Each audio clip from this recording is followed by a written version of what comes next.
Hello guys, নতুন একটা video নিয়ে এসে আবার আমার দুই ছেলে আর আমার একটা দেওর, আমরা 3-4 জন মিলে একটা এআই ভিডিও করব। সেই ভিডিওটা আমরা অনেক দিন ধরে দেখেছি, ওদের স্কুল পড়া আজকে রবিবার বলে নেই বলে, তাই আমরা সেই ভিডিওটা আজকে করব। সেই ভিডিওটা করার আগে ওরা একটু 3 জনে দুষ্টুমি করছিল। এবার সুন্দর হাওয়া দিচ্ছিল বলে ছাদে বৃষ্টি বৃষ্টি আসবে, সেই কারণে আমি একটু হাওয়া খেয়ে নিচ্ছিলাম। তারপরে আমরা চলে গেলাম নিচে। আমরা ব্যালকনিতে বসেই করছিলাম, ছাদে বৃষ্টি হচ্ছিল বলে তাই ওখানেই ভেবেছিলাম করবো, তা করিনি। তারপরে আমরা মাখিয়ে রেডি বেলুনটার গায়ে। এই ভিডিওটা আমরা অনেক দিন দেখেছি, করব করব ভেবেছি, করিনি। তা আজকে আবার সেটা করব বলে সব রেডি করে এনেছি। এবার সেই বেলুনটার গায়ে আর কি মাখাচ্ছে।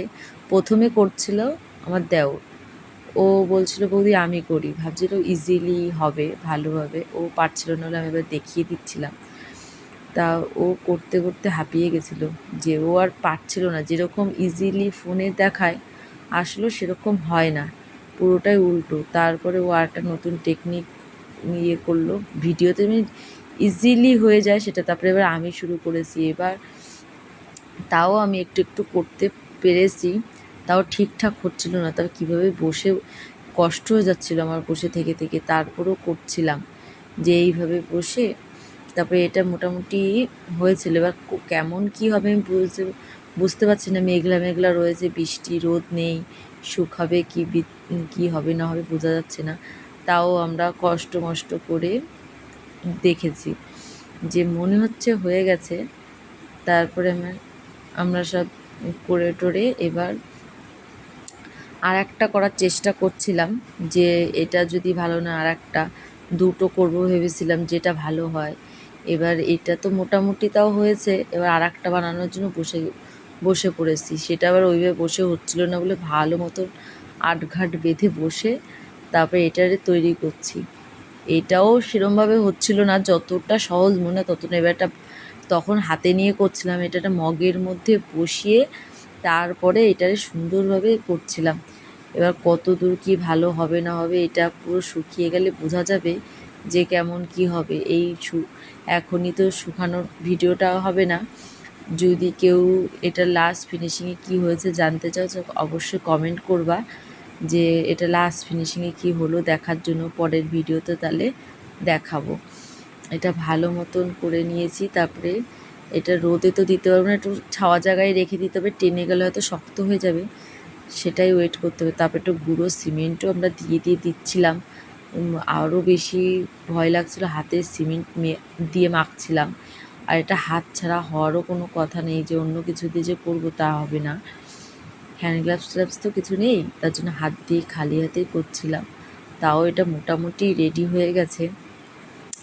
এবার ভেবেছি যে এইটার মধ্যে একটুখানি বালি মিশিয়ে একটা, ওই যে এটা গোল থাকলে তো বসবে না, এই কারণে বসার জন্য একটা জিনিস তৈরি করছিলাম। মানে দেখতে যা বিচ্ছিরি লাগছিল, একটুখানি কি করতে খুব কষ্ট হচ্ছিল আমাদের। বেলুনের সঙ্গে ঠিকঠাক হচ্ছিল না। তারপরে আমরা তাও কষ্ট করে শুরু করেছি যখন, ফিনিশিংটা তো দেখতেই চাই, কি হয় না হয় দেখার জন্য। তারপরে এটা বসার জন্য একটা ছোট্ট গোল পাকিয়ে ওইটার উপরে দিয়ে দেব, যাতে যদি হয় টপটা কিভাবে বসবে। এটা আসলে তো এটা ফুলের টপই হবে। এবার কেমন কী হবে বুঝতে পারছি না, কিন্তু আসলে এটা ফুলের টপই করার ইচ্ছা আছে আমাদের। তারপরে আর এইসব তো আমাদের করার নেই, করছি আমরা, কিছুই বুঝে উঠতে পারছি না এটা কি আসলে হচ্ছে কি হচ্ছে না, ঠিক হবে কি হবে না। তারপরে এটা সুন্দর করে দু হাতে নিয়ে বসে গোল করে করছিলাম আবার করে টোরে। তারপরে আমরা এইটার জন্য একটা করেছি, আর একটা যেটা করেছিলাম বেগুনি কালারের ওটাও রেডি করেছি, ওটার জন্য একটা করে নেব। তারপরে অল্প একটু সিমেন্ট বেঁচেছিল, সেই মানে সিমেন্ট আর ওই বালিগুলা বেঁচেছিল। এবার গ্লাসেও একটা দেখেছিলাম এআইতে, ওটাও করে নেব। করে টোরে তারপরে আমরা হাতটা ধুয়ে আমাদের বাড়ির আগে একটা ভিডিও ছেড়েছিলাম আমাদের পুকুরের মাছ টাছ ধরা হয়ে গেছিলো। এবার ওই পুকুরে কটা মাছ বেঁচে রয়েছে, মানে বেশ মাছই আছে।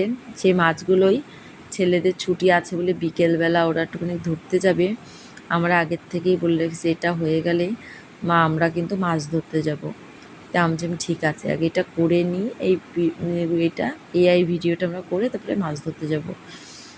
এবার সেই ওই গ্লাসের ওটাও হয়ে গেছে, হয়ে যাওয়ার পরে এখন আমরা এটা ভালো একটু শুকা দিয়ে নেব, যে একটু টানার ব্যাপার থাকে না, যে যাতে একটু টেনে গেলে তারপরে বেলুনটা ফাটিয়ে বের করব, ওই টপটা হবে কি হবে না তার জন্য। এবার ওটা রেডি হয়ে গেছে। এখন আমরা এক জায়গায় একটা সাইড করে রাখছি ওটা, কারণ ছোট ছোট বাচ্চা রয়েছে, ওরা কখন কোথায় ধাক্কা লাগলে পড়ে টরে যাবে, এত কষ্টের জিনিস নষ্ট হয়ে যাবে। তারপরে আবার ওই যে আমার ছেলে জানি কি বললো, আমি একটু তাকিয়ে উঠলাম। তারপরে আমরা নেমে যাচ্ছি, নেমে গিয়ে আমরা এবার পুকুরে গেছি। পুকুরে যেতে না যেতে আমার কাকা শ্বশুর একটা মাছ ধরেছে, তাই দেখাচ্ছে, দেখো একটা কই মাছ, এটা আমাদের পুকুরে কত শ্যাওলা হয়েছে, এবার এটা হচ্ছে কই মাছ ধরেছে তাই দেখাচ্ছিল। আর দেখো আমাদের পুকুরে কত লোক মাছ ধরছে, আমার দুই ছেলে, আমার ভাসুরের ছেলে, কাকা শ্বশুর, মানে আর একটা দেওর, ছোটো দেওর, ওইটা বড় দেওর, এটা কাকা শ্বশুর, এরা সবাই মিলে মাছ ধরছিল। আমি বসেছিলাম, দেখো কীরকম শ্যাওলা হয়েছে আমাদের পুকুরে। তারপর এটা আমাদের মন্দিরেই দুর্গা পুজো হয় প্রত্যেকবার, এখন এরকম লাগছে। আর 1-1.5 মাস পরেই দেখবে আমাদের মন্দিরে কত জমজমাট প্যান্ডেল, কত সুন্দর। তারপরে আমি দেখে টেকে তারপরে আমরা এখন বাড়ি চলে যাব।